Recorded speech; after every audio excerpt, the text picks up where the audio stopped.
ఈరోజు నర్సాపూర్ అసెంబ్లీ నియోజకవర్గ ముఖ్య కార్యకర్తల మీటింగ్కి ఈరోజు కొల్చార మండల కాంగ్రెస్ పార్టీ ఆధ్వర్యంలో మా కార్యవర్గ సభ్యులు మరి ముఖ్య నాయకులు మాజీ సర్పంచులు ఎంపీటీలు యూత్ కాంగ్రెస్ నాయకులు అందరి సమక్షంలో ఈరోజు మేము కొల్చార మండల కేంద్రం నుంచి ఎన్నికల్లో జరగబోయే సన్నాహ సమావేశానికి బయలుదేరడం జరుగుతుంది. ఈ సందర్భంలో మీడియా పరంగా కానీ పత్రికా ముఖంగా కానీ ఒకటే మేము విన్నవించుకుంటున్న ప్రజలకి ఏదైతే మేము 6 గ్యారెంటీలు ఇచ్చి అధికారులకు వచ్చామో మన విజయవర్గ ఇన్ఛార్జ్ రాజిరెడ్డి అన్న గారి పిలుపు మేరకు నేడు నర్సాపూర్ ఫంక్షన్ హాల్కు మీటింగ్ ఉన్నది కాబట్టి అందరము ఏకుమ్మడిగా మేమందరము కలిసికట్టుగా మేము నర్సాపూర్ నియోజకవర్గానికి మేము పోవడం జరుగుతుంది.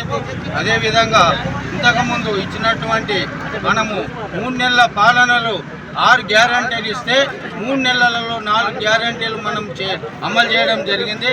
ఇంతకుముందున్న బీఆర్ఎస్ ప్రభుత్వము 9 ఏళ్ల కాలంలో కూడా ఎక్కడ కూడా ఒక బెడ్రూమ్ కొల్చారం మండలం ఒక బెడ్రూమ్ ఇచ్చిన దాఖలాలు లేవు. దాన్ని దృష్టిలో పెట్టుకొని మన కొల్చారం జడ్పీటీసీ గారు ఒక ఫంక్షన్ హాల్లో మాట్లాడిన ఒక రేవంత్ రెడ్డిని విమర్శించే స్థాయి కాదు ఇది అని చెప్పి కూడా మేము మా కార్యకర్తల సమక్షంలో మేము డిమాండ్ చేస్తున్నాం.